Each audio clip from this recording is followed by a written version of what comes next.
Hola, Nahuel, ¿cómo estás? Buenas, buenas. ¿Cómo andamos, Delfina? A ver. Uy, ¿se me escucha? Esperamos que se recupere la conexión. Te escucho un poco cortado, Nahuel. A ver. A ver. ¿Ahí se me escucha mejor? Sí, sí, ahí te escucho perfecto. Perfecto. ¿Cómo andamos, Delfina? Buenas tardes. Muy buenas tardes, excelente. Muy agradecida porque hayas aceptado mi invitación. ¿Y vos cómo estás? Por favor, es un gusto para mí, un honor que podamos charlar. Y acá andamos. Yo estoy, no es que me volví zurdo, quiero aclarar eso. eh, Simplemente que estoy aislado porque di COVID positivo, así que bueno, todavía no puedo ir a la barbería. Excelente, vamos a estar hablando sobre eso también. Pero bueno, vamos arrancando de a poquito. La primera pregunta para vos es que nos cuentes quién es Nahuel Sotelo, cuál es tu causa y cómo te definís políticamente. Upa, ¿quién es Nahuel Sotelo? Siempre me he definido como alguien que ama su patria, que ama el país.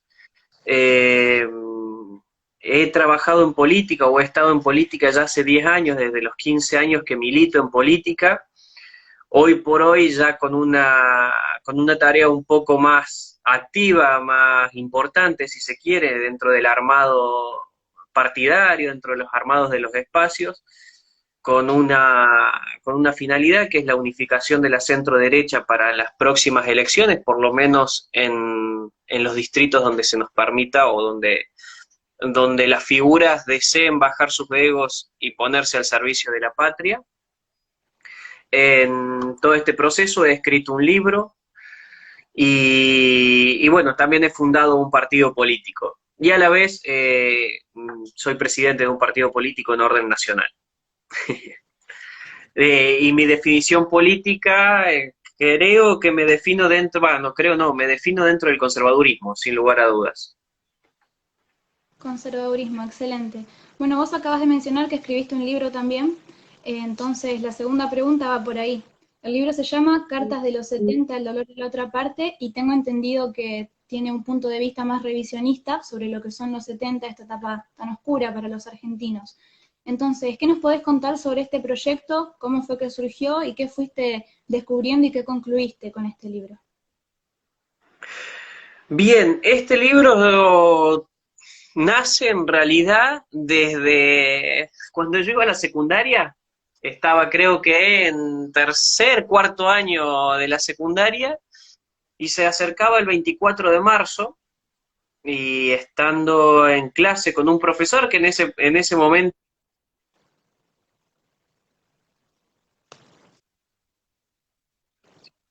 Sí, ahí te escucho sí, perfecto. justo me estaban llamando, el profesor en ese momento estaba hablando sobre el 24 de marzo, sobre los desaparecidos, sobre verdad, memoria y justicia. Yo hasta ese momento adhería porque me había, en el colegio siempre me habían... Uy, a ver, ahí está.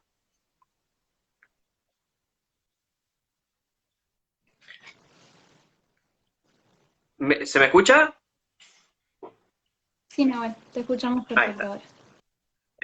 Me están llamando justo por teléfono. Bueno, yo era de los que repetía verdad, memoria, justicia, creía en los 30.000 desaparecidos, creía que, los militares se habían levantado un día por un pedido de boleto estudiantil, porque había visto la película La Noche de los Lápices que se repite en todas las aulas de los colegios, y creía en esa historia, hasta que un día, por mera curiosidad, puse justamente qué había sucedido en Argentina en la década del 70, y me salté con la historia de que, como en la octava página de Google en aquel momento, salté con la historia de que existían grupos terroristas, que no habían sido 30.000 los desaparecidos, y yo en ese momento no le di mucha importancia, porque dije, bueno, esto debe ser de algún extremista, como nos hacían creer en aquel momento, y pensaba que realmente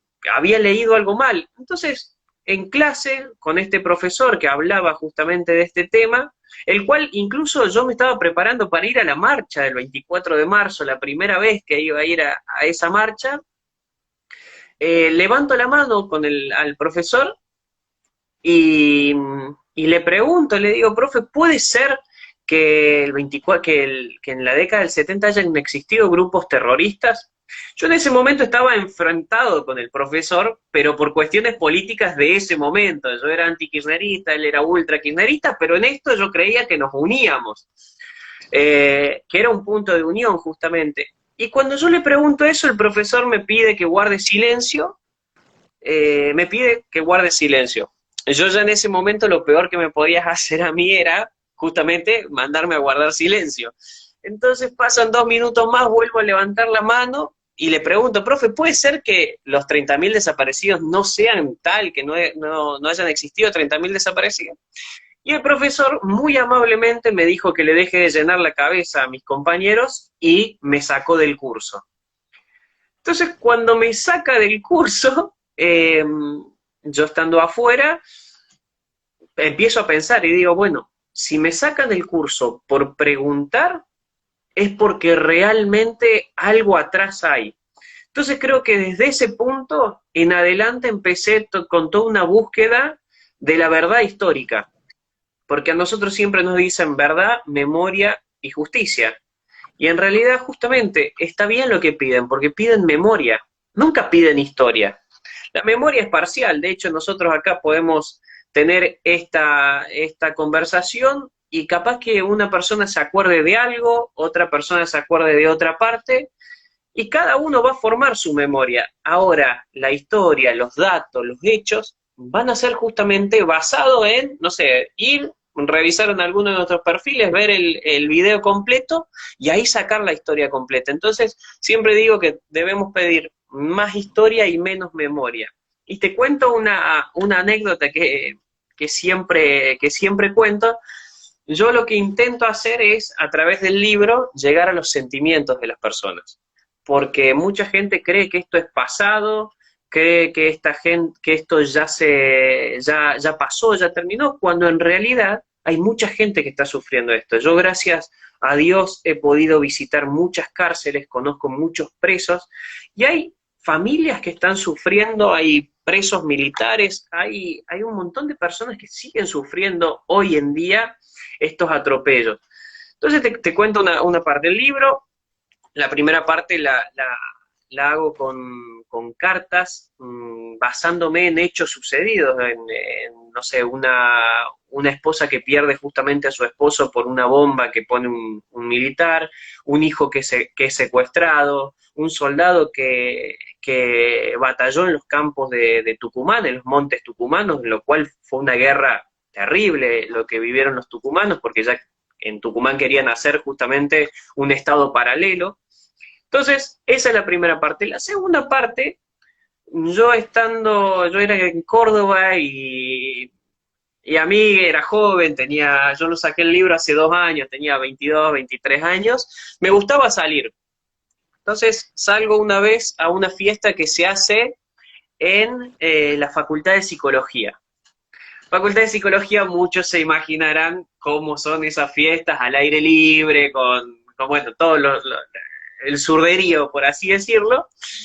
Y conozco a una chica que en ese momento ella estaba en 4º año de psicología, tenía 28 años, ya 4º año de psicología, es decir, ya había pasado toda su primaria, toda su secundaria, y estaba por salir de la universidad.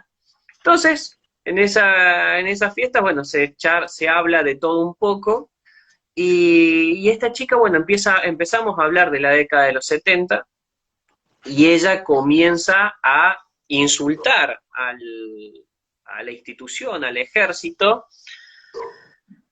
No, esta joda era de zurdos, ahí estoy leyendo un comentario, esta joda la organizaban centros de estudiantes de izquierda, obviamente. Y bueno, empezamos a hablar, me empieza a hablar mal en contra de los militares. Entonces yo en ese momento le digo, te voy a hacer 3 preguntas. te voy a hacer dos preguntas y espero no tener que hacerte la tercera. Me acuerdo que le pregunté si ella sabía qué era el FAP, Fuerzas Armadas Peronistas, me dijo que no. Le pregunté si sabía lo que era el FARC, Fuerzas Armadas Revolucionarias, me dijo que no. Le pregunté si sabía lo que era Montoneros, me dijo que no. Le pregunté después si sabía lo que era el ERP, que era el Ejército Revolucionario del Pueblo, me dijo que no. Entonces le digo, bueno, la segunda pregunta. ¿Sabés qué sucedió el 24 de marzo de 1976? No, le digo, ¿cuándo comenzó todo esto? Y ella me responde, y una fecha que conmemoramos todos, el 24 de marzo de 1976. Perfecto, le digo, lamentablemente te tengo que hacer la tercera pregunta. Y en esa tercera pregunta le digo, ¿y quiénes fueron los actores de todo esto? Y ella me responde, fueron los militares que atacaron a la población civil sin razón alguna y por pedir el boleto estudiantil. Perfecto, le digo, en este caso te tengo que decir que sos una completa ignorante, sos totalmente una ignorante. Claramente con esa chica no pasó absolutamente nada, más de haber intercambiado los números de teléfono, pero sí le dije, porque eso es algo importante, nosotros tenemos que no generar un enfrentamiento, sino tratar de educar al resto, en cosas que nosotros sabemos que estamos en lo correcto. Entonces, le dije, anda a tu casa y busca qué fue el ERP, por lo menos, empezá por algo. Tú sabes, Delphi, que 2 semanas más tarde me manda un mensaje de texto y ella misma me dice, mira Nahuel, no te voy a dar la razón, pero sí acepto que no conocía lo que sé ahora.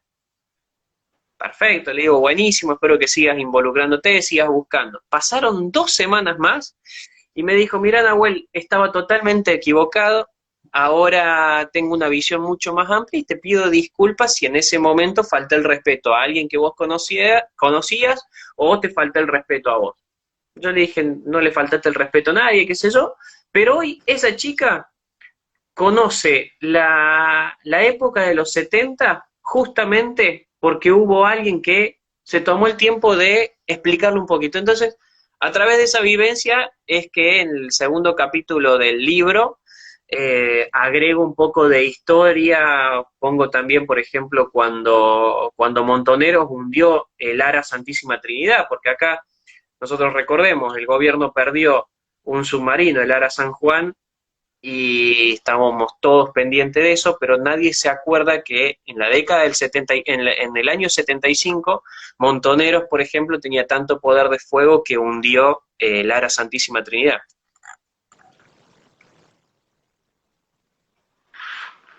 Es realmente increíble el nivel de adoctrinamiento que se ve en las escuelas, por eso la mayoría de los jóvenes, bueno, y en las universidades también, por eso la mayoría de los jóvenes no están al tanto de lo que pasó, no podemos decir que ellos toman una postura definida porque conociendo solo una parte de la historia no hay mucho dentro de lo cual decidir. Si a vos te dicen un grupo de militares, golpistas, vinieron a poner en jaque la democracia, por un lado, y por otro lado te dicen, y teníamos estos jóvenes idealistas que luchaban por los valores del voto popular, entonces uno obviamente se va a sentir más atraído a eso. Pero fíjate vos cómo es que los mismos jóvenes son los que cada vez tienen más ganas de conocer la verdad y se ponen a investigar, porque tanta censura a un lado de la verdad siempre como que llama la atención y eso como que enciende la chispa de la curiosidad. Por eso está muy bueno que nosotros como jóvenes empecemos cada vez a alzar la voz en este tema y a tratar de contar nuestra verdad y que luego el resto tome una decisión propia, pero una decisión con criterio y conociendo los dos lados de la verdad. Totalmente, Delphi. Fíjate vos que lo que mencionás, yo siempre digo, nosotros tenemos, los jóvenes tenemos una chispa revolucionaria natural. El joven por naturaleza es revolucionario. Y hoy en día, los que somos revolucionarios somos aquellos que nos oponemos al sistema. La izquierda no se opone en ningún momento al sistema. La izquierda tiene el blindaje mediático, las ideas de izquierda son las que se enseñan en los colegios, en las universidades. En contrapartida estamos nosotros que decimos, bueno, vamos a revisar la historia, bueno, vamos a ir en contra del discurso hegemónico del progresismo, y entonces creo que ahí es donde estamos siendo cada vez más, donde apostamos a justamente esa revolución. A ver, esa chica que está ahí hablando de aborto y de todo eso, ella es funcional al sistema. A mí me da lástima porque cree que realmente es una revolucionaria cuando si ella va con ese discurso a un medio de comunicación no le sucede nada, de hecho termina aplaudida por el sistema que dice combatir. En cambio nosotros vamos a defender la vida, defendemos la memoria histórica o la verdad histórica, mejor dicho, quizás terminemos totalmente atacados por todo el espectro y por todo el sistema. Claro, bueno, totalmente. Vamos a pasar a la tercera pregunta porque se nos está consumiendo muy rápido. La verdad, interesantísimo lo que nos comentás. Bueno, hablar de todo el tema de la dictadura, en cierta forma nos lleva al tema de Malvinas, inevitablemente. Yo veo que es un tema que vos has tocado en tu cuenta personal, por eso te quería preguntar por qué es importante reivindicar la soberanía de Malvinas y justo que mencionábamos el adoctrinamiento, ¿a qué se debe todo este proceso de desmalvinización que se ve en las escuelas? Bueno, yo creo que esto viene de la mano de esa idea o esa estúpida idea que hay hoy justamente en los colegios de seamos ciudadanos del mundo. El proceso de desmalvinización, de quizás atacar a aquellos héroes de la patria que dieron su vida, que yo siempre digo, mucha gente los trata de jóvenes, de pobres chicos, cuando en realidad, a ver, pobres chicos o jóvenes, jovencitos seríamos nosotros que estamos esperando ponerle el día el sábado para saber qué es lo que hacemos o si nos juntamos con amigos. Un jovencito, un chico, nunca va a estar pensando que las próximas 24 horas tiene que sobrevivir. Eso de por sí tengan 17, tengan 18, 19 años, ya le da una madurez y ya le da un valor agregado a esa persona que ninguno de nosotros podemos tener. Entonces, desde el punto cero, eso de decir, eran pobres chicos, eran jóvenes que los llevaron, no, eso es una mentira. Aparte es mentira. Los mismos soldados ingleses han dicho, es decir, el enemigo ha puesto en valor la cantidad de actos heroicos que han tenido nuestros soldados en Malvinas. Entonces creo que si nosotros nos sumamos a ese discurso oficial y decir, pobres chicos de Malvinas o los mandaron sin entrenamiento, cuando tampoco es así, creo que estamos incurriendo en un fallo. Además también hay que tener en cuenta de que en aquellos años nosotros teníamos dos frentes abiertos, uno con Gran Bretaña en Malvinas y otro con Chile, que nuestros oficiales de mayor carrera fueron movilizados a la frontera de Chile porque era mejor combatir en las islas fuera del continente antes que tener una invasión en el territorio argentino. Entonces también hay que analizar el contexto histórico, hay que conocer de que justamente pasaban 150 años de la usurpación de Malvinas y nosotros hoy en día, si no fuese por esa guerra, no podríamos estar hablando de que las Malvinas son argentinas. Entonces, hay muchas cosas que hay que tener en cuenta cuando se habla de las islas. No eran pibes, no eran pobres pibes como los quieren hacer, como los quieren pintar, eran soldados de Malvinas, eran soldados argentinos y eran hombres que dieron justamente su vida por amor a la patria. Entonces no hay que tratarlos así, hay que poner en valor realmente lo que fueron. ¿Por qué viene el proceso de desmalvinización? Yo creo que justamente con esto de el hecho de ser ciudadanos del mundo, el quitarle pertenencia a uno de su patria, el amor a la patria, lo hacen como atacando justamente todo lo que nos hace argentinos. Nosotros tuvimos un conflicto con uno de los imperios más poderosos del mundo. Y nosotros tenemos que estar orgullosos de los que combatieron, de los que volvieron, y poner, nosotros como jóvenes tenemos que tener Malvinas como una bandera, porque eso nos une, nos identifica, nos representa.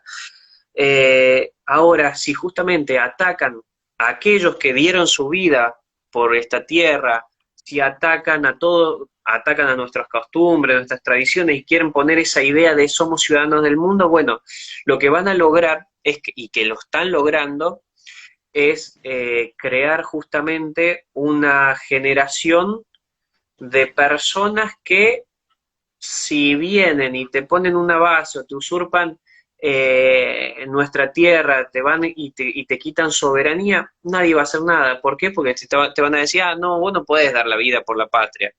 ¿Cómo que no vas a dar la vida por la patria? No es por la patria, justamente es por lo que representa, es por quienes estuvieron antes que vos, tus abuelos, tus padres, tus hijos, tus sobrinos, las personas que vienen por detrás. No es solamente por la patria, por la idea de la patria, no, es justamente defender, pero lo han logrado, han conseguido crear una generación donde, por ejemplo, tenemos una base china en Neuquén, donde a nadie le importa, a nadie le importa, y si hoy una persona que trabaja en esa base china sale y mata a una persona de Argentina, o sale ebrio y atropella a una persona, esa persona, por ejemplo, no puede ser juzgado ni siquiera por la justicia argentina, las va a juzgar la justicia de China, y eso es una quita de soberanía. Sin embargo, tenemos una generación donde no les interesa. Entonces han creado justamente ese hombre, porque la verdadera revolución, la verdadera revolución no se da con un cambio de ley. No se logra, la izquierda no triunfa haciendo un cambio de ley, sancionando un proyecto o modificando un temario en el colegio. No, la verdadera revolución y la victoria de la revolución de la izquierda es el lograr construir y crear un hombre, el hombre nuevo, la teoría del Che Guevara, es decir, no estoy diciendo nada nuevo, un hombre confundido, un hombre aturdido, un hombre que no crea en nada trascendental, que sea todo superficial, donde tenga la necesidad de recurrir siempre al Estado. Fíjate vos que no es casualidad que justamente con todo este tiempo que se vino, hoy en día a los jóvenes le quieran decir que toda la solución pasa por el Estado. Te querés realizar un aborto, que el Estado se haga cargo. Querés hacer un máster en la educación, que el Estado se haga cargo. Entonces, querés cambiarte de sexo, que el Estado se haga cargo. Querés cumplir tus fantasías, que el Estado se haga cargo. Entonces, han logrado construir justamente ese hombre nuevo con esa necesidad de recurrir por todo al Estado. Claro, exactamente. Bueno, me quedo con algo muy importante que vos dijiste, volviendo un poquito al tema inicial, sobre Malvinas. Cuando nos miran a la cara y nos dicen, no, porque la vida vale más que la patria en la extensión, estos pobres chicos de la guerra, vos dijiste, pero ¿cómo no te vas a morir por la patria? Y la verdad yo no podría estar más de acuerdo, porque es como, por favor, esos hombres se plantaron, dieron la cara en defensa de nuestra soberanía, y no es, justamente no es solo eso, no es solamente Malvinas, las islas, la Antártida. Hay todo un pasado de la construcción de la argentinidad que reivindicar. Tenemos toda una historia, una cultura, una tradición occidental y cristiana que nos hace ser lo que somos. Y cuando reivindicamos la causa nacional, que Malvinas por supuesto forma parte de la causa nacional, estamos haciendo referencia a todo eso. Morir por la patria es vivir para siempre. Por eso creo que es tan importante exaltar este valor de Malvinas como unificadora de la causa nacional y como sinónimo de patriotismo. Creo que nos ha quedado más que claro con tu respuesta que vos se podría decir que sos patriota, corregime si me equivoco. No, para nada, para nada. Soy totalmente patriota y algo que nos diferencia siempre es que a nosotros nos moviliza el amor por lo que tenemos detrás, no el odio por lo que tenemos al frente. Si uno se pone a analizar las luchas de la izquierda, son siempre, ahora le llaman de construir, que en realidad no es otra cosa más que destruir, porque ellos odian, quieren destruir lo que tienen al frente. Nuestra mayor virtud es justamente el amor, que luchamos por el amor a lo que tenemos antes. Por eso es tan importante que respetemos nuestra historia y a todas las personas que han derramado sangre por esta patria. Nahuel, algunas personas interpretan al patriotismo justamente como vos decís, como el amor por lo propio y al nacionalismo, entrando al tema siguiente, como el odio por lo ajeno. Si entendemos al nacionalismo como un patriotismo militante, ¿vos pensás que el patriotismo y nacionalismo pueden ir de la mano o que son irreconciliables? Mira, Es el tema de las definiciones en patriotismo y nacionalismo es una batalla que se viene dando hace mucho y nadie se pone de acuerdo. Para mí hay muchas definiciones.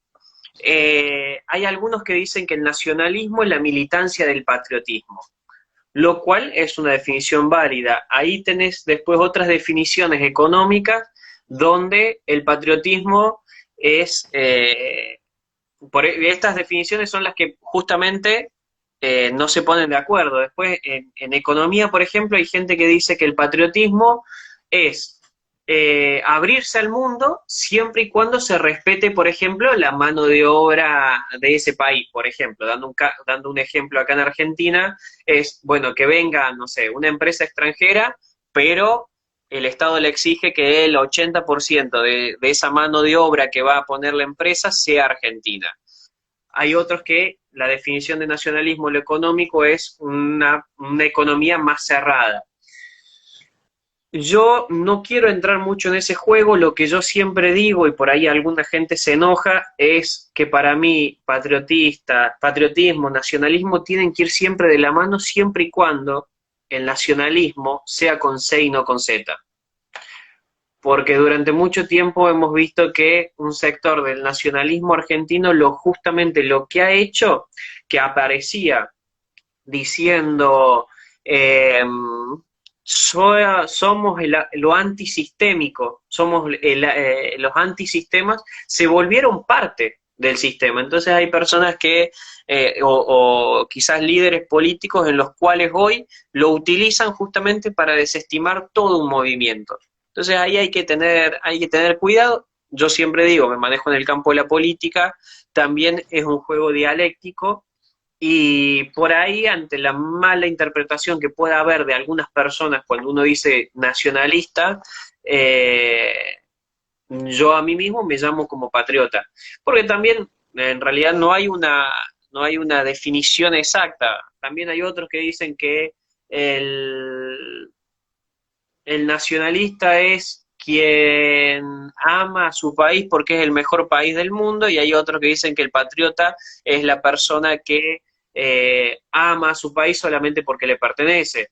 Son definiciones en las cuales creo que incluso nosotros como jóvenes no tenemos que entrar, porque si no terminamos dividiendo. Lo que nosotros tenemos que lograr es justamente que las personas que amen a la patria vayamos todas juntas. Después, el tema de ponernos de acuerdo, siempre digo, en cuanto a política, de 10 puntos tenemos que coincidir en 7. Si de 10 puntos coincidimos en 7, vamos para adelante y vamos para el mismo lado. Ahora, si solamente queremos estar con las personas que coincidamos 10 puntos de 10 puntos, vamos a terminar en una secta. Y eso es lo que nos ha sucedido durante los últimos 20 años. Exactamente, siempre tenemos que tratar de fomentar entre la unión entre las personas que podemos dar la batalla cultural juntos por tener muchas más similitudes que diferencias. Por supuesto que entre los diferentes sectores nunca se va a terminar de coincidir del todo, pero como vos bien dijiste, la gente que ame a la patria es bienvenida, siempre que tenga una mirada dentro de todo similar y compatible en cuanto al combate a la agenda globalista, que creo que es lo que tenemos todos en común. Totalmente. Hablando de patriotismo y de Malvinas, me gustaría tocar rápidamente, preguntarte sobre un personaje histórico de Argentina, que es Mohamed Ali Zaineldin, excombatiente de Malvinas y líder carapintada. Me gustaría mucho conocer tu opinión. Mira, yo creo que el movimiento Cara Pintada fue el último movimiento que pudo salvar al ejército argentino. De hecho, la Operación Dignidad creo que fue justamente el último bastión en el cual el ejército se podría haber mantenido y no haber caído en la decadencia que cayó. En esa línea, Zaineldin para mí es un ejemplo a seguir. Por ahí podemos estar de acuerdo o no en algunas cosas, pero sí es un ejemplo de honestidad, un ejemplo de entereza, y creo que debe ser un ejemplo para todo argentino de bien. Y también es importante que muchos jóvenes se involucren y quieran conocer qué fue el movimiento Cara Pintada. porque fue después de ese movimiento, o fue justamente por la derrota de los Cara Pintada, que hoy en día el ejército está en las condiciones que está. Es decir, mucha gente cree que al ejército le faltan balas, le falta armamento, porque simplemente no se le dio la atención suficiente o por una pequeña quita de presupuesto. No, justamente el haber destruido el ejército es un plan sistemático que viene del retorno de la democracia a la fecha. Los Cara Pintadas supieron ver esto con antelación y lucharon para que esto no suceda. Hoy en día el ejército está en la situación que está porque justamente el movimiento Cara Pintada terminó perdiendo, lamentablemente. Totalmente. Totalmente, Seineldini y los Cara Pintadas desde hace mucho tiempo ya venían advirtiendo sobre esto, se puede percibir en cualquiera de los libros de Seineldin, así que yo creo que absolutamente los jóvenes deberían involucrarse más, conocer el movimiento, conocer qué es lo que reivindicaban y comprender que la situación actual, como vos bien dijiste, de nuestras Fuerzas Armadas y de nuestras instituciones, como podría ser la Iglesia o el cristianismo, están como están, porque no supimos escuchar en su momento a estas voces que nos estaban advirtiendo. Siguiendo un poquito en la línea de lo que es el patriotismo, te quería preguntar rápidamente, ¿qué te hace sentir orgullo de este país? Bueno, yo tengo un programa de radio que se llama justamente Industria Argentina, donde trato de poner en valor todo lo que nos hace argentinos, todo el sentir nacional, el ser nacional. Yo siempre hablo de el folclore, pero no el folclore de la música, sino el folclore con lo que eso conlleva, la cultura, la tradición argentina. Para mí, nuestra cultura es de las más lindas del mundo. Yo tengo, por suerte, tengo muchos amigos de otros países y el hecho de, no sé, tomar mate, comer un asado en familia los domingos. A ver, ahí se me fue a mí. ¿Me escuchás? Te escucho, te escucho. Ahí. Comer un asado en un domingo en familia, el hecho de sentarnos y hablar sobre la cultura gaucha, sobre nuestros indios. Tenemos una cultura que es muy rica por donde se la mire. Y siempre digo de que todo eso se ve en la unificación de la celeste y blanca, de la bandera. Cualquier otra bandera que aparezca, sea la multicolor, sea la amarilla, sea la que ahora se puso de moda, son divisas, nos terminan dividiendo. Por eso siempre tenemos que luchar por justamente ver la celeste y blanca flameando y conocer realmente nuestra cultura, nuestros próceres, quiénes estuvieron antes que nosotros, porque la verdad que ser argentino es lo más lindo del mundo. Y por supuesto también poner en valor, sea uno creyente o no, yo soy católico, también poner en valor justamente nuestros orígenes, las bases judeocristianas, que son las bases de las cuales se fundó nuestro país. No podemos ir en contra de nuestros orígenes porque justamente lo que terminamos haciendo es, terminamos destruyendo nuestra patria.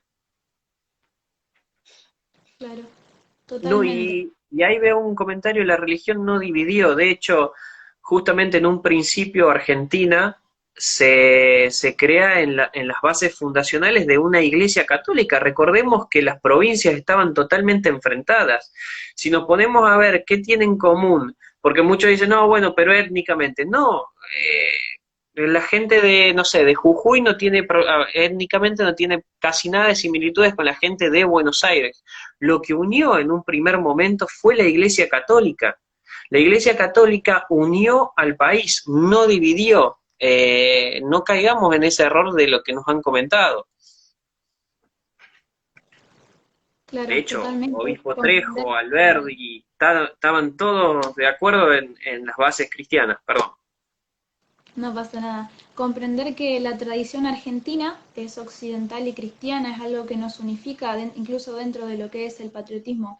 es algo de lo que no tenemos que renegar y nadie te dice tenés que creer en Dios, no necesariamente, simplemente comprender la importancia histórica del cristianismo como una de las bases de lo que es argentino y occidental en general. Bueno, ya dijimos el lado bueno de qué estar orgulloso, ahora vamos con cuál es el principal problema de Argentina. ¿Cuál es el principal problema? Yo creo que justamente nos han logrado eliminar nuestros orígenes y nos han insertado una grieta adentro de nuestra sociedad, que en realidad nuestro país nace ya de divisiones entre unitarios federales, entre colorados y los azules como eran el ejército, pero creo que principalmente han logrado justamente eliminar nuestros orígenes. Hoy los estudiantes de secundaria no saben qué hizo Roca, qué dijo Alberdi o qué hizo Sarmiento, pero sí te dicen que Sarmiento era un mujeriego, que Roca fue un genocida y que Alberdi era un loco. Nos han logrado justamente atacar los padres fundadores, han logrado atacar nuestra cultura y a través de ese ataque a la cultura, a nuestros orígenes, nuestras raíces, es que han metido toda ideología contraria a nuestro sentir nacional. Así que creo que la grieta o el mayor problema que hoy Argentina tiene es cultural. Yo siempre digo, un problema económico se arregla en 5, 10 o 15 años. Ahora, un problema cultural te lleva 50, 100 o quizás una eternidad a darlo vuelta. Bueno, lo mismo que vos mencionás, lo vemos en todos los casos, pasó por ejemplo también con Juan Manuel de Rosas, es otro personaje que ha sido muy desvirtuado históricamente, lo han tratado de tiranía, yo también lo tuve que padecer en la escuela, pero bueno, después de toda la revisión histórica que se da, uno descubre que no es todo tan como te lo cuentan. Estoy totalmente de acuerdo en que la batalla es cultural y que con un poquito de patriotismo todas estas cuestiones pueden resolverse indagando en nuestra historia y conociendo cuáles son nuestras raíces y siempre reivindicándolas. Bueno, pasamos a la siguiente pregunta. ¿Qué reforma Ahí te le, parece necesaria? Uy, discúlpame. No, por favor, ahí le responde, uno pone la economía es constituyente de todo. En realidad no, porque si vos tenés un buen pasar económico como el que tuvo Argentina, y en los colegios se sigue enseñando que el que tiene es el enemigo o es malo, te siguen enseñando que aquellos jóvenes comunistas que luchaban por una patria socialista eran buenos y que los militares que defienden el orden, la jerarquía eran malos, no hay economía que suplante eso. Si vos arreglás la economía tarde o temprano, lo cultural va a llevar a que la economía vuelva a caer como ha sucedido. Así que eso que dice que la economía es constituyente de todo, no, justamente lo cultural constituye lo económico. Si vos no le das importancia a lo cultural, si no le das importancia a la formación, si tus jóvenes y los estudiantes siguen saliendo con el odio al que tiene, al que produce o incluso a la patria, nunca vas a poder levantar a un país. Perdón, eso era quería aclarar. Excelente. Muy necesaria esa aclaración. Así que ustedes pueden ir dejando las dudas si tienen para Nahuel en la casilla de preguntas. Capaz las tocamos un poquito más al final, así no tenemos que ir interrumpiendo. Bueno, la siguiente pregunta, ¿qué reforma te parece necesaria en nuestra Constitución Nacional? Si tuviéramos el poder en nuestras manos, ¿cuáles serían las prioridades? No, yo creo que la reforma en la Constitución abriría una brecha muy grande. Yo creo que lo que hay que hacer es que se cumplan las leyes que ya hay. Primero hacer funcionar nuestras leyes como están, porque hoy en Argentina la ley se transformó en una sugerencia, más que justamente en una ley a cumplir. Hoy la ley prácticamente la cumplimos los ciudadanos de bien. Los delincuentes rompen las leyes y encima reciben subsidios por romper las leyes. Creo que lo principal en Argentina es poner orden, volver al orden, volver a que la persona que labure sea la recompensada y no la mayor perjudicada, volver a que el delincuente que cometa un delito realmente o, o educarlo adentro de un sistema carcelario mejorado y reformado, o justamente que tenga miedo, una de dos, o que tenga miedo a volver a cometer un delito. No puede ser hoy en día que justamente los que vivan tranquilos sean los ciudadanos que rompen todas las leyes, y mientras que nosotros tenemos que vivir en un edificio con seguridad, pagando expensas para la seguridad, o en una casa atrás de una reja. Es decir, los que hoy estamos encerrados y con miedo somos los ciudadanos de bien, mientras que el resto se la pasa en el viva la pepa y termina recibiendo subsidios del Estado, termina recibiendo... A ver, yo siempre pongo un ejemplo. Vos hoy cometés un delito y lo primero que hacen es, te agarra la policía, perfecto, te agarra la policía y te tapan la cara para que nadie sepa quién cometió el delito, es decir, ya hay una protección. Con suerte, vas a juicio. En el juicio te ponen un abogado donde lo pagamos todos. Si vas a la cárcel, con suerte, vas a la cárcel donde ya no pagas comida, no pagas agua, no pagas gas, no pagas luz. Si tenés un familiar, sigue recibiendo subsidios y planes sociales del Estado sin importar el daño que hiciste. Entonces creo que lo primero que hay que poner es poner orden en nuestro país. Eso es fundamental. Totalmente. Comparto absolutamente todo y me parece muy interesante esto que vos decís del ejemplo de la gente en las cárceles, que siempre terminan viviendo encima de haber atacado a la gente, terminan viviendo de nosotros, ¿no? De la gente de bien, porque con nuestros impuestos tenemos que estar manteniendo absolutamente toda su vida. Y nunca jamás nadie plantea ningún tipo de alternativa, como por ejemplo planes para que ellos puedan trabajar desde ahí, generar algún tipo de ingreso. O bueno, tener las penas que en ciertas ocasiones se merecen. Recordemos que en Argentina no existe la prisión perpetua efectiva, entonces sería interesante que empecemos a abrir el debate para que se empiece a tener en cuenta. Totalmente, para mí el trabajo debería ser obligatorio en las cárceles, ni siquiera opcional, debería ser totalmente obligatorio. Y por supuesto, un dato que me olvidé, mientras pasa todo esto y está en la prisión, recibe un sueldo. O sea que hay algunas cosas que están un poco mal. Hay algunas cosas que están un poco mal, no solo en nuestro país, sino también en el resto de América Latina. Ahora vamos a tocar el caso de Chile.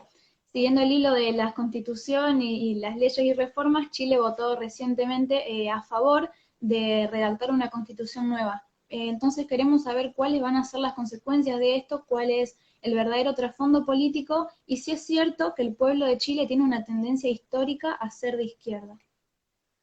Yo creo sí que el pueblo chileno naturalmente es un pueblo de tendencia de izquierda. De hecho, el primer presidente abiertamente comunista que se eligió democráticamente fue Salvador Allende.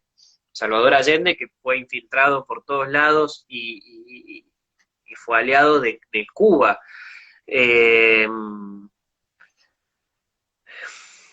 Es decir, naturalmente Chile tiene sus orígenes dentro de una izquierda radicalizada. El milagro chileno de la región del cual todos hablábamos hace 2 años atrás, porque ni siquiera estamos hablando de que hace 10 años que estamos, no, hace 2 años atrás el milagro chileno fue posible gracias a toda una reforma, un cambio que se hizo en el gobierno de Pinochet. Chile llegó a tener más del 60% de pobres. Nosotros hoy en día estamos en el 47, Chile llegaba al 60% de pobres. Y todo eso fue justamente una victoria del pueblo chileno y del orden. Eh, entonces creo que justamente la reforma que se llevó a cabo es una reforma totalmente sentimental y poco racional. ¿Por qué? Porque justamente el lobby de izquierda, el lobby progresista, ocupó todos los cargos, todos los medios de comunicación y le metieron una idea a la población que terminó votando casi el 79% a favor o el 70% a favor y el 30% de la población en contra. creo que Chile va camino a ver, a la gente, yo escuchaba los reportajes, a ver, ahí se me cortó, ¿me escuchan? Sí, ahí está. Sí, te estoy escuchando. Escuchaba los reportajes de los ciudadanos chilenos y decían, no, porque ahora se va a mejorar la salud, la educación y la seguridad. Y es algo totalmente, vuelvo a lo mismo, es totalmente sentimental. Es como si nosotros sacáramos una ley ahora y dijéramos, bueno, la pobreza es ilegal. ¿Va a cambiar algo eso? No, todo lo contrario, va a ir en declive. Entonces creo que Chile a, se ha unido a la declive socialista que estamos viviendo hoy en día en la región. Argentina, Venezuela, bueno, ahora Chile, creo que en unos años se van a arrepentir y va a haber que acordarse, porque si hay algo que son buenos los progresistas y la izquierda, la nueva izquierda, es justamente en vender relatos. También no me parece menor aclarar que todo esto se dio porque hay una desunión en la centro-derecha en Chile, y encontró a las fuerzas de la derecha totalmente divididas. Entonces, eso no es un punto menor a tener en cuenta porque recordemos que acá en Argentina nosotros tenemos una centro-derecha totalmente separada y dividida.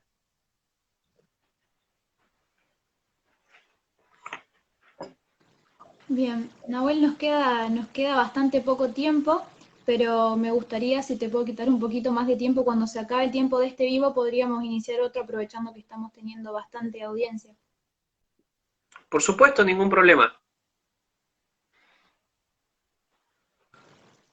Excelente, entonces antes de seguir podríamos ir respondiendo las preguntas que tenemos acá en la casilla, cosa de que no se nos borren en el siguiente. Bueno, A ver, voy a ir seleccionando un poco. ¿Debería volver el servicio militar? ¿Por qué? yo creo que debería volver el servicio social obligatorio. En esto, ¿cuánto tiempo tenemos? ¿Tenemos? Sí, tengo tiempo. Digo cómo sería lo que yo creo. El servicio social obligatorio debería ser para toda persona que no trabaja ni estudia. Toda persona que no trabaje ni estudia debería entrar en un servicio social obligatorio. En ese servicio social obligatorio, lo primero que vos haces, obviamente que esto se tiene que llevar progresivamente, primero en una provincia y después irlo abriendo a nivel nacional, no se puede hacer todo de una. Eh, lo que vos haces con un servicio social obligatorio es que a toda persona que no trabaja ni estudia, vos lo primero que haces es un examen médico para ingresar, porque tenés que saber cómo ingresa esa persona. Entonces, el primer paso es que vos podés detectar si hay personas que tienen algún problema cardíaco, alguna enfermedad en la sangre, alguna deficiencia alimentaria o lo que sea. Entonces, vos ya desde el primer momento ya sabes cómo tratar a esa persona y qué es lo que tenés que dar para devolverle la salud. Después yo creo que el servicio social debe estar dividido en dos partes. Debe ser de un año, en dos partes, 6 primeros meses. En los 6 primeros meses tenés que enseñar lo que es el valor a la bandera, el valor a los símbolos patrios, el hecho de tenderse la cama, cocinar, las cosas básicas. No sé, el himno nacional, tenés que enseñar justamente el ser nacional. En la segunda etapa, los próximos 6 meses, lo que se debería hacer es enseñar algún oficio, electricista, gasista, zapatería, cualquier oficio. Entonces vos a esa persona que no trabajaba ni estudiaba, sale de ese servicio social y ya tiene por lo menos un oficio para practicar. Vos ya le diste la oportunidad y ya le diste una herramienta para que esa persona salga mejor. Le diste una herramienta para que justamente pueda generar su trabajo, su comida, lo que sea, su trabajo. Después, si una persona quiere continuar, bueno, pasaría ya a la parte de el ejército propiamente dicho, donde ahí ya habría un sueldo, donde sería parte del ejército y recién ahí se le daría instrucción de armas, no antes. Eso es lo que yo considero que se debería hacer en el servicio social obligatorio. Me parece una muy buena alternativa y una muy buena forma también de capacitar a los jóvenes y a su vez alejarlos de los malos valores en los que podrían caer, por ejemplo, las drogas o bueno, la vagancia en sí. Tengo otra pregunta. Dados los daños generados, ¿prohibirías a la izquierda y al comunismo? Pregunta de Argentina Despierta. No, no lo prohibiría porque lo que estaríamos haciendo sería generarles justamente un mito, un relato, donde toda prohibición termina siendo a largo plazo perjudicial.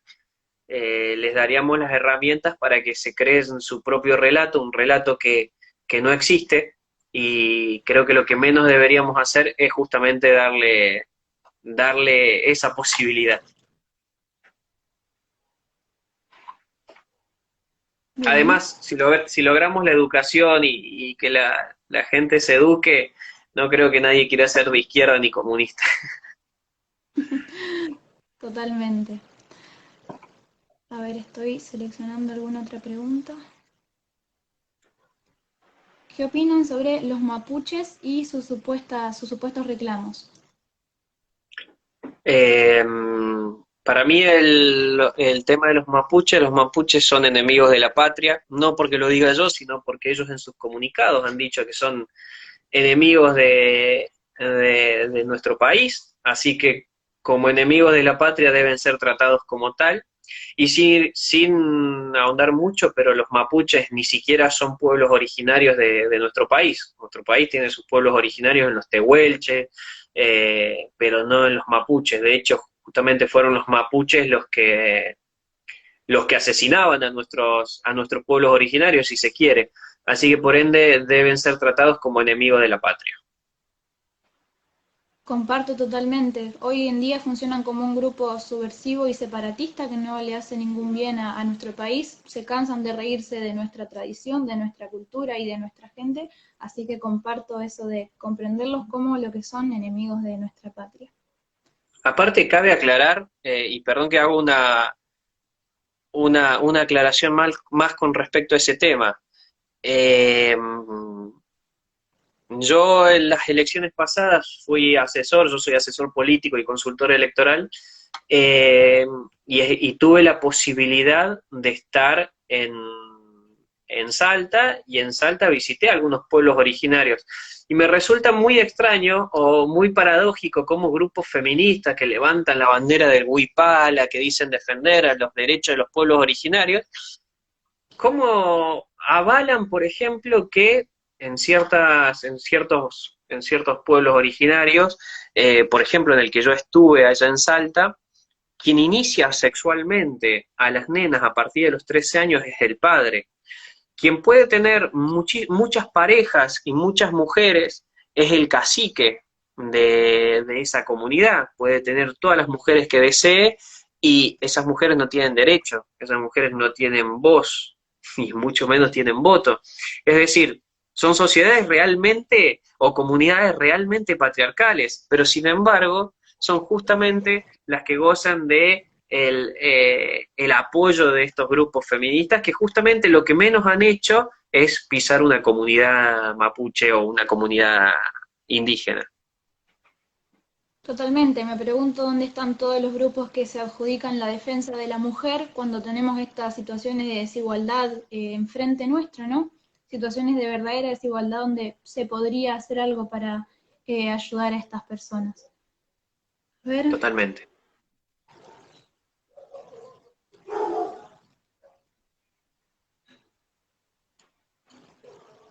educando a la población, ¿legalizarían todas las drogas?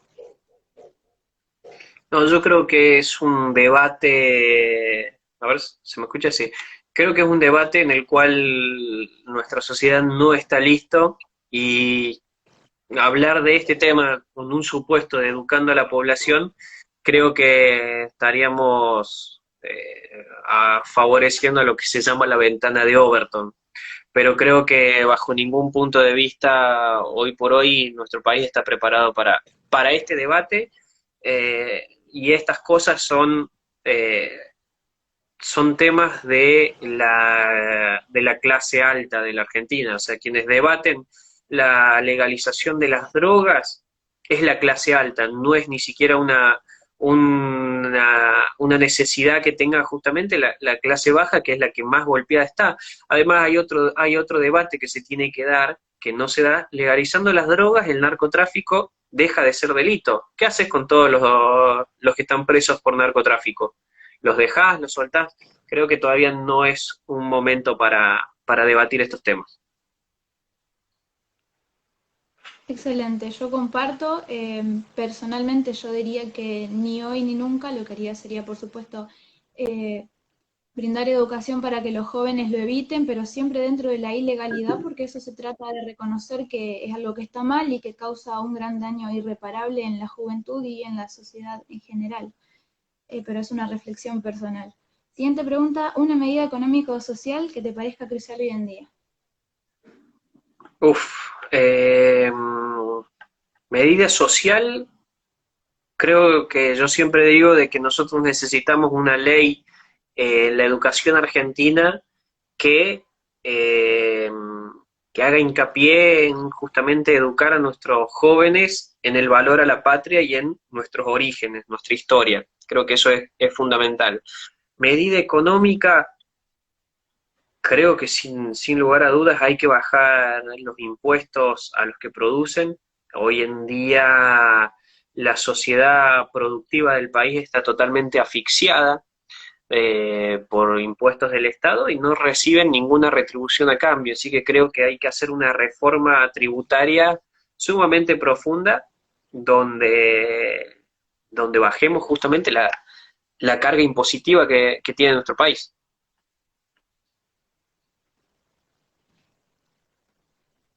¿Qué opinan sobre Macri y Alberto? Contanos, Nahuel. Eh, Macri y Alberto. Creo que Alberto Fernández es el peor gobierno de la historia de la República Argentina. Lleva un año, si no digo mal. No, bueno, ya lleva 10 meses, 11 meses. Y creo sin lugar a dudas que es el peor gobierno de la historia. Macri ha sido una persona que le hizo mucho daño al país. Eh,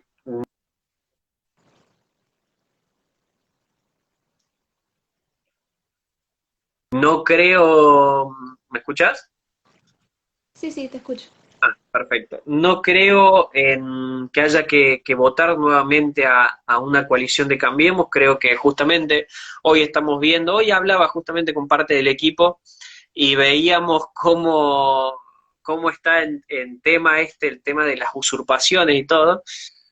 Y recordemos que Macri, el gobierno de Macri, lanzó una ley de los barrios populares donde está prohibido recuperar terrenos usurpados por 4 años.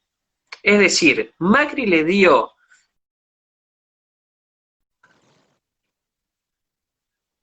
legal a los usurpadores para que nadie los pueda sacar durante 4 años. Eso para hablar de un tema de la actualidad. Entonces creo que hoy que nos quieran lavar la cara, se quieran lavar la cara y volver a aparecer como la opción y como me parece que vamos mal.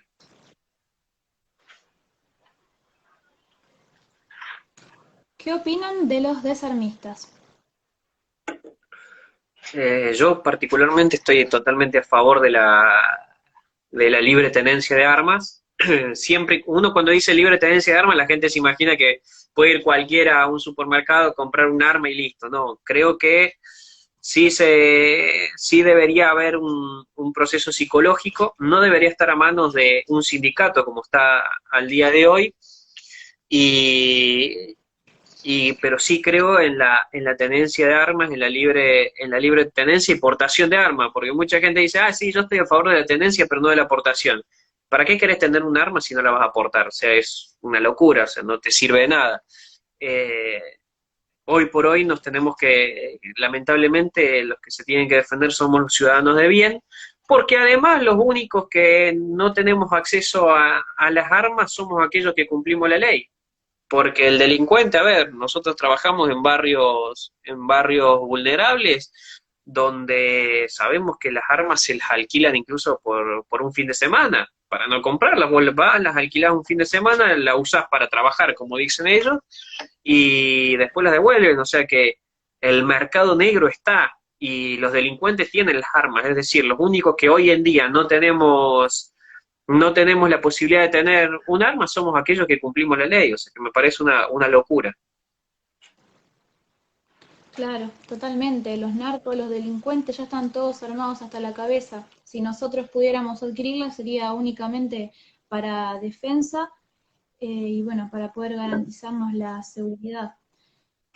Ahora ya nos Totalmente. queda muy poquito tiempo, así que tenemos varias preguntas más interesantes y los que no pudieron ser respondidas ahora las podemos responder en el bloque siguiente, digamos. Así que lo voy a finalizar y se vuelven a meter. ¿Estamos? Buenísimo, Delphi. Dale. Excelente dejar las preguntas.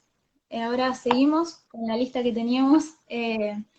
Bueno, una característica de la izquierda es que siempre tienden a faltar el respeto y desvirtuar a las fuerzas de seguridad, a las fuerzas policiales. Pero últimamente con el reclamo que vimos de la policía en nuestro país, también hubo otros sectores que sorpresivamente también se promulgaron en contra de la policía. Entonces queríamos saber qué opinión te merece a vos el reclamo de la policía y qué opinas incluso de la sindicalización de esta fuerza. Bueno, el tema de la sindicalización es un tema que divide a propios y a extraños, como quien dice. Dentro de nuestro sector hay gente que está a favor y hay gente que está en contra. Particularmente, el que me conoce sabe que siempre voy a estar del lado de la policía. De hecho, apoyo la fuerza, pero creo que no estoy de acuerdo en el tema de la sindicalización de la policía. Eh, Sobre todo, yo siempre digo, cuando se habla, mucha gente habla y dice, eh, la policía es corrupta, la institución es corrupta. No, hay ciertos policías que quizás ingresan a la policía no por vocación, sino por cuestiones económicas y se terminan corrompiendo. Entonces hay ciertos policías que son corruptos y no lo voy a negar. Pero de ahí a decir que la institución, por institución en sí, es corrupta, no estoy de acuerdo. Tampoco estoy de acuerdo en la sindicalización por ese motivo. Eh, la policía es un órgano del Estado y como tal representa al Estado. La policía también muchas veces, y acá alguno no va a estar de acuerdo, pero muchas veces dice, ¿por qué la policía actúa como actúa? ¿Por qué la policía no se revela? Bueno, justamente por el principio de la policía, la obediencia de vida. La policía tiene que seguir las órdenes políticas. De hecho, si un policía no sigue las órdenes políticas o del poder político, seguramente el policía que no cumpla eso va a terminar sumariado, va a terminar en prisión y va a terminar justamente perdiendo la libertad, perdiendo la jubilación, perdiendo el sueldo, perdiendo absolutamente todo. Entonces, siempre voy a defender a la policía y justamente porque he visto y al día de hoy sigo viendo policías y militares presos injustamente por cumplir su deber, creo que, que tenemos que defender justamente a las fuerzas de policía, defender su accionar y pedir que el Estado no sea el que los ataca, porque ese es el problema actualmente. Un policía hace un buen uso de su cumplimiento de su deber y ese policía termina muchas veces preso o termina muchas veces perseguido por el mismo Estado.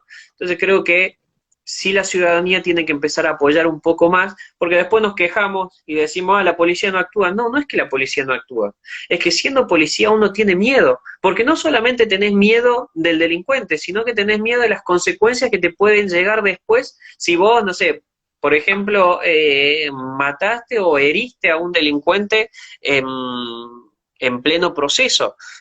Entonces creo que tenemos que apoyar a la policía, pero yo no estoy de acuerdo en la sindicalización. De acuerdo, Nahuel. El siguiente tema es política de inmigración argentina. ¿Quiénes deberían poder trabajar, residir y ser considerados ciudadanos argentinos? Y por último, ¿estás de acuerdo con la frase Argentina para los argentinos? Vamos primero por parte. Política de inmigración, yo creo que Argentina debe ser un país con fronteras abiertas pero cuidadas.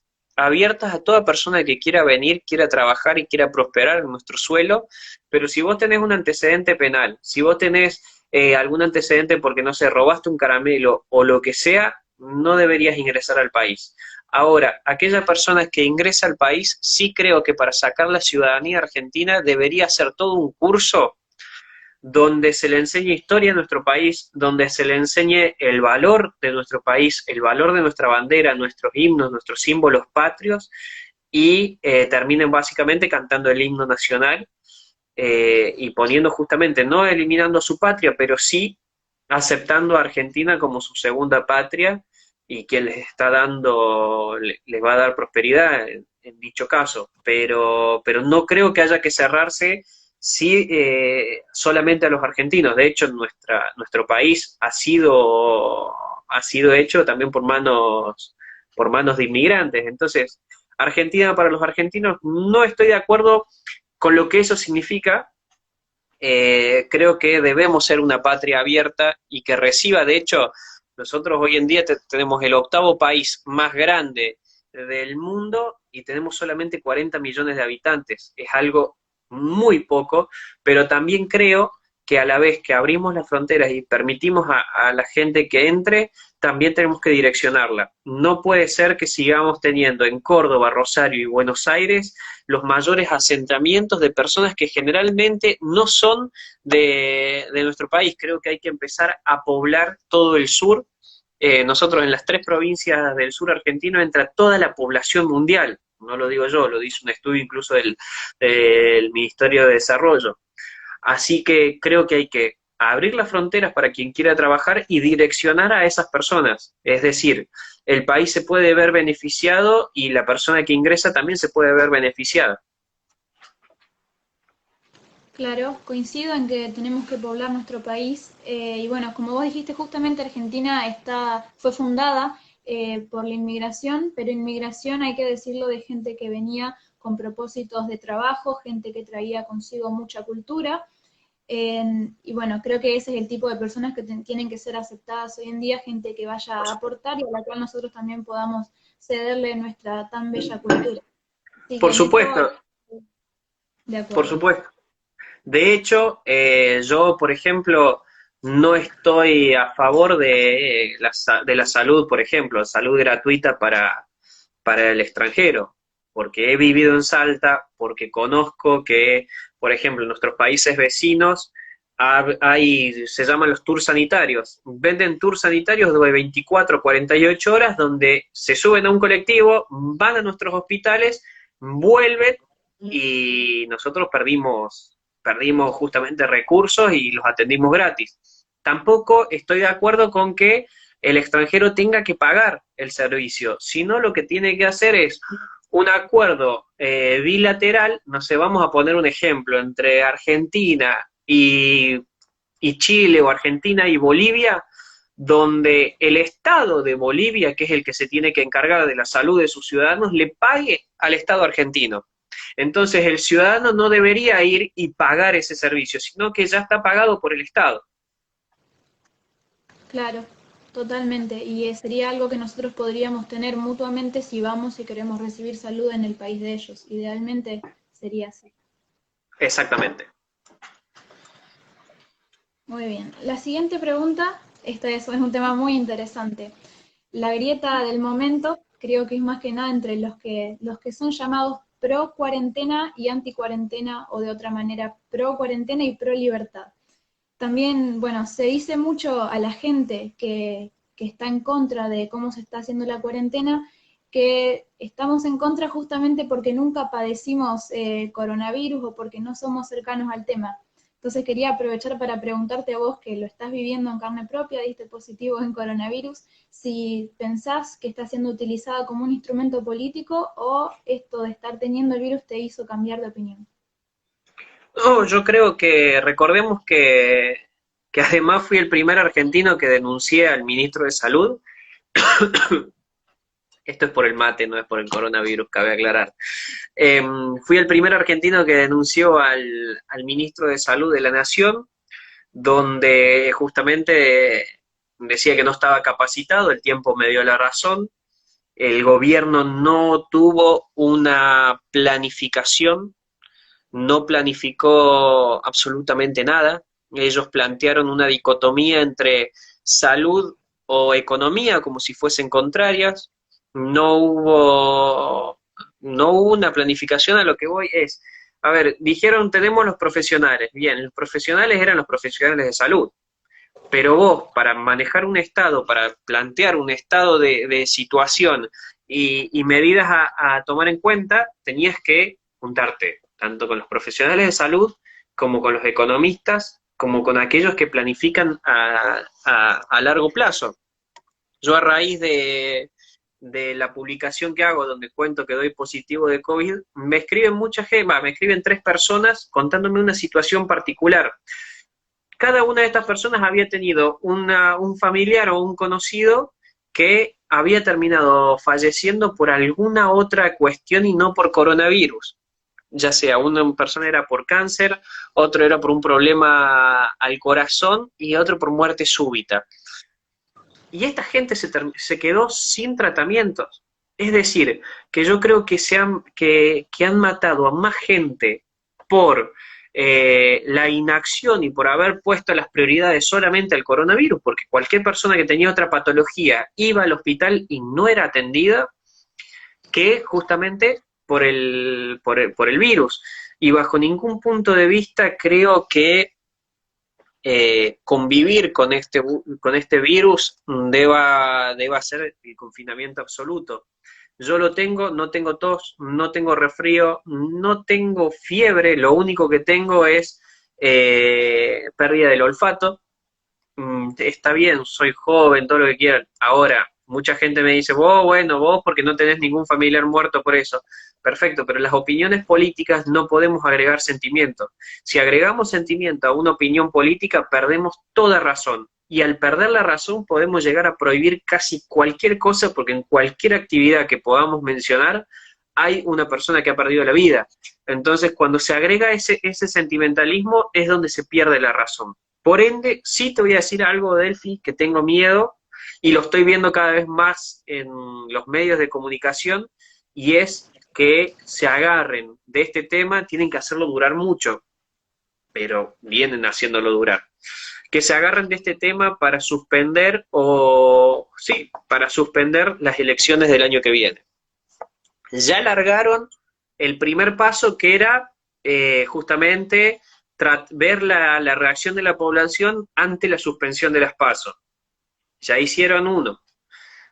Tengo miedo, sinceramente, de que este gobierno quiera patear las elecciones del año que viene, en pos de defender la salud y proteger la salud, lo cual sería algo bastante complicado. Si hay también, cabe aclarar que tenemos una oposición en el Congreso que no es oposición para nada.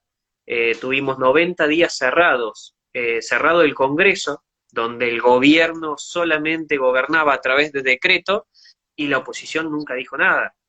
Eso no sucedió ni siquiera en Londres, en el Congreso de Londres, cuando era bombardeada la misma ciudad en la Segunda Guerra Mundial, para que nos demos una idea.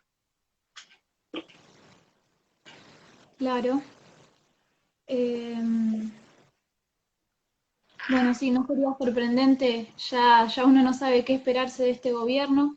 Quedó clara su hipocresía cuando no dejan que los alumnos regresemos a las escuelas, colegios o facultades, pero sí las abrieron para las elecciones de Bolivia.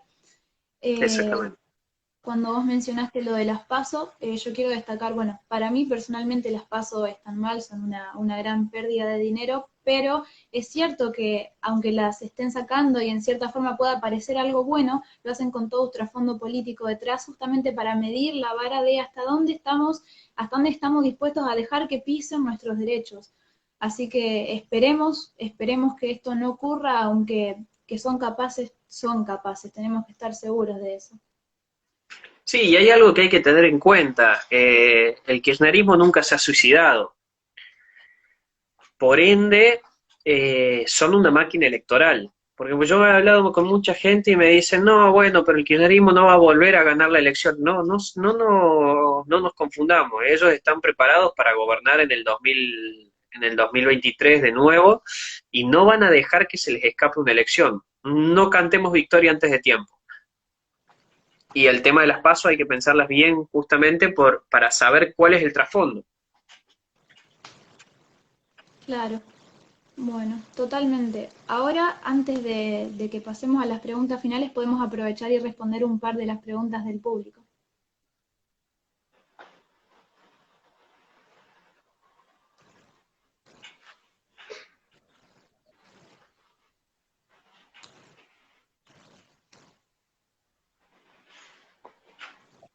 Bueno, este está regresando a un tema de antes, pero fue bastante insistente. ¿Qué proponen con respecto a la población de las Islas Malvinas? Eh, bueno, ahí es que ahí no tendría, a ver, entiendo a la gente que vive ahí, lo entiendo completamente, que no quieran ser parte de Argentina, todo lo que eso conlleva, pero las islas son argentinas, por ende es un debate que se tiene que dar entre los estados y el Estado de Gran Bretaña tendría que devolver las islas, le guste a quien le guste, los que viven ahí o no. Para mí en este caso no debería contar la opinión de la población, aunque es entendible que esté en contra, lo entiendo completamente, pero es una usurpación. Creo que en el 94, si mal no recuerdo, Hong Kong fue devuelto. Era propiedad propiedad, la había conquistado Gran Bretaña y la devolvieron. Entonces, es independiente de lo que piense la población de las Malvinas. Las Malvinas Claro, son argentinas. es independiente porque además ellos son una población implantada, una posición enviada ahí justamente para usurpar nuestro territorio nacional. Recordemos que la autodeterminación de los pueblos no aplica en el caso de Malvinas, porque no es un grupo de gente que decidió sin Natural. tener ningún tipo de influencia, claro, naturalmente ellos no es que decidieron, sino que son una población británica impuesta en territorio argentino. Obviamente se van a respetar sus derechos humanos, sus derechos como personas, pero la soberanía de las islas es nuestra, tiene que ser nuestra, y no podemos estar dejando de lado toda esta reivindicación a nuestra soberanía por el deseo de una población impuesta. Nahuel, Alberto, ¿para vos termina su mandato? Mira, hace 3 meses atrás te decía que sí, que no tenía dudas. Eh,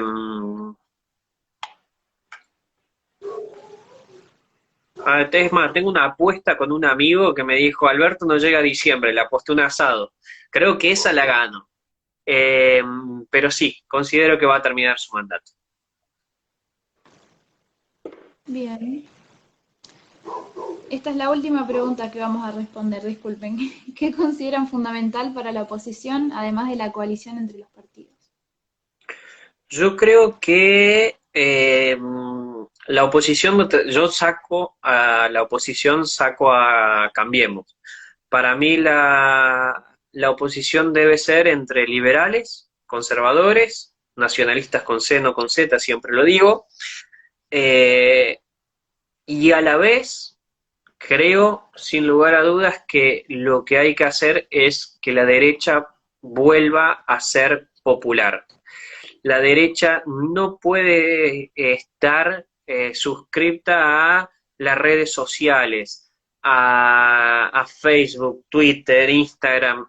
La derecha tiene que volver a pisar el barro, tiene que volver a los barrios, tienen que volver a caminar las calles, porque la realidad es que eh, el voto de la derecha no está en la clase alta. El voto de la derecha está en la clase popular, en los trabajadores.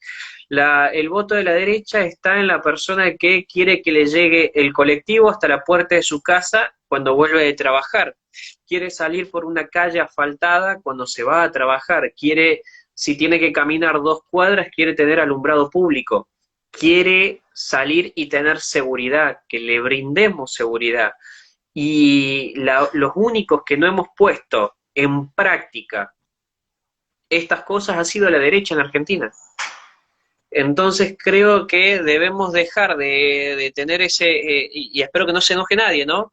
Pero, pero dejar de tener ese complejo de creer que somos de la clase alta o la clase media alta, porque ahí no está. La clase alta hoy en día está debatiendo el tema de el aborto, del lenguaje inclusivo, de esas cosas que a nadie le importa, que a nadie le importa, solamente a los medios de comunicación que nos quieren hacer creer que ese es un debate que la sociedad pide. No, no es un debate que la sociedad pide.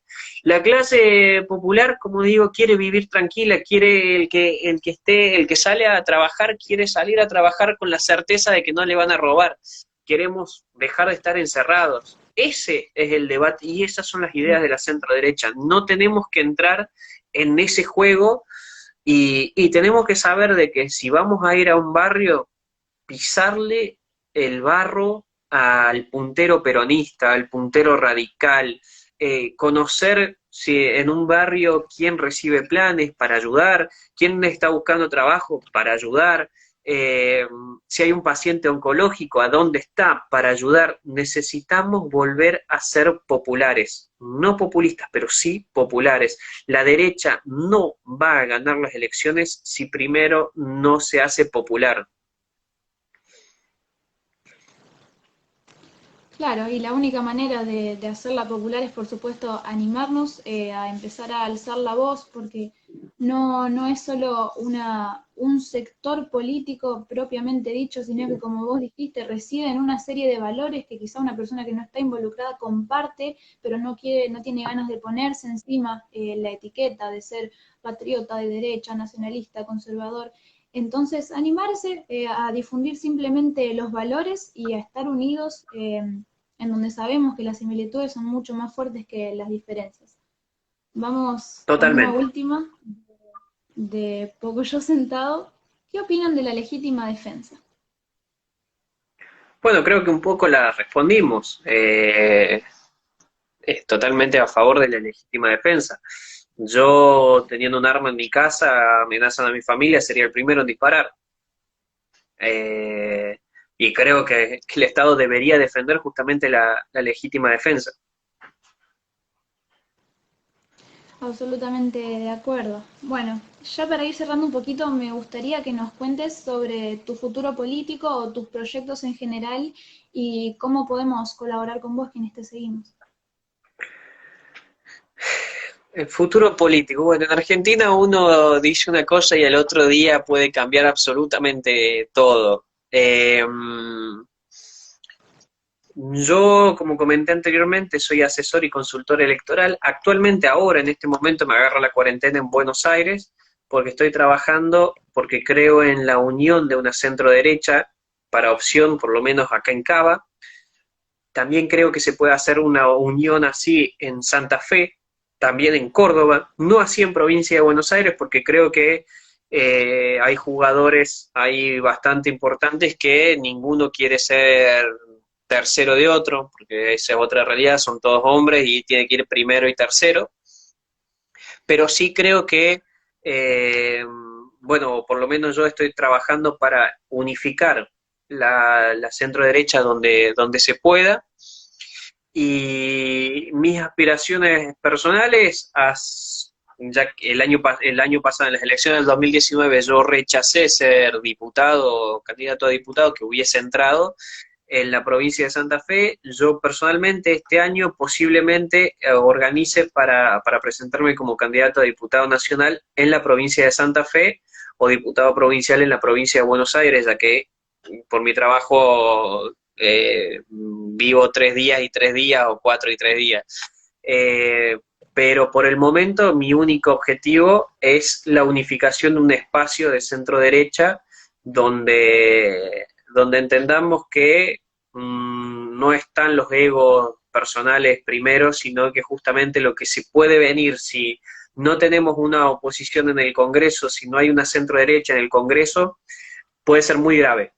Y creo que debemos dejar de ser los francotiradores que siempre están hablando de lo que sucede adentro, pero que no somos parte de lo que está pasando. Es decir, nosotros siempre hablamos desde afuera, pero no tenemos ningún representante adentro. De hecho, a ver, algo lógico que sería que hay una gran población, hay una gran parte de la población que está en contra de la cuarentena, no tuvimos un solo representante que alzara la voz y nos represente justamente. Entonces, personalmente voy a tratar de trabajar para la unificación de la centro derecha, aún cuando mis intenciones personales las tenga que dejar de lado, porque entiendo que la situación a la que estamos llegando es mucho más importante. Perfecto, Nahuel. Me gusta mucho el trabajo que estás realizando. Esto ya es una apreciación un poco más personal para esta unificación del sector más disidente, que no responde ¿no? a la hegemonía, que no responde a la misma agenda globalista que estamos acostumbrados a ver. Así que en ese sentido quería felicitarte y bueno, ahora sí ya para cerrar, ¿qué reflexión te gustaría compartir con la gente que te sigue, principalmente con la gente joven que cada vez se está involucrando más en estos espacios? Bueno, antes que nada te quiero felicitar también porque a los 17 años que tengas esta valentía y estas ganas y este empuje es realmente algo loable.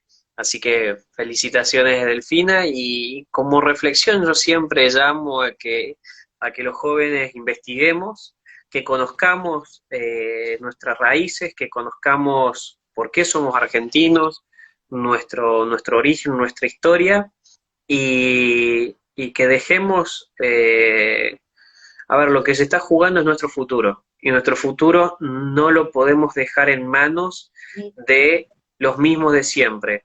Nuestro futuro no puede ser que sea parte de siempre los mismos apellidos. Si nosotros abrimos la nómina de diputados, empezamos a ver los apellidos y vamos a ver que están hace 40, 60, 80 o 100 años atrás. Eh, Creo que nos tenemos que involucrar, sobre todo los jóvenes, nos tenemos que involucrar en la política, eh, porque cada vez que siempre nos crecemos con la idea de que la política es mala, de que la política son todos corruptos, de que en la política todos mienten, pero en realidad justamente lo hacen para que la gente buena no se involucre en la política. Debemos involucrarnos y debemos ser nosotros quien rompamos esa idea.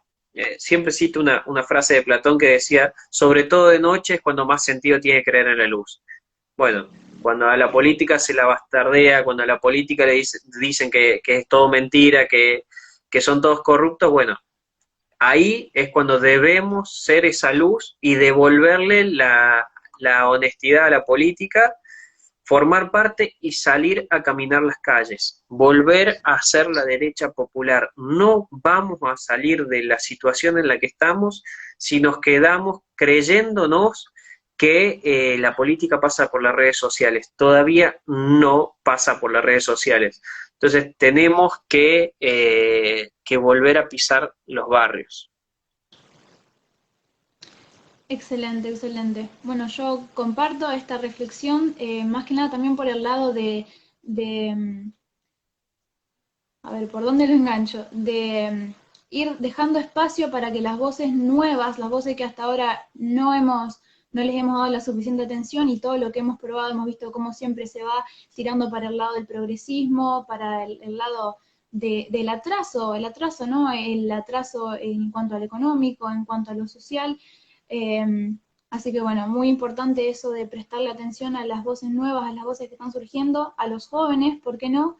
A los jóvenes que cada vez estamos demostrando sentir el sentimiento nacional, ¿no? Estar cada vez más interesados por el revisionismo histórico, por seguir con la tradición patriótica que también supieron levantar nuestros ancestros.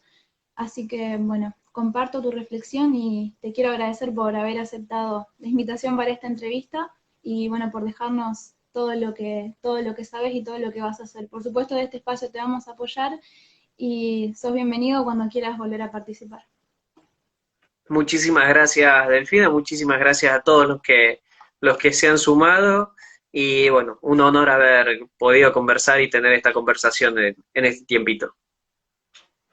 Bueno, muchísimas gracias a todos entonces, gracias por haberse sumado. Dios y patria o muerte, como siempre decimos. Muchas gracias. Nos vemos.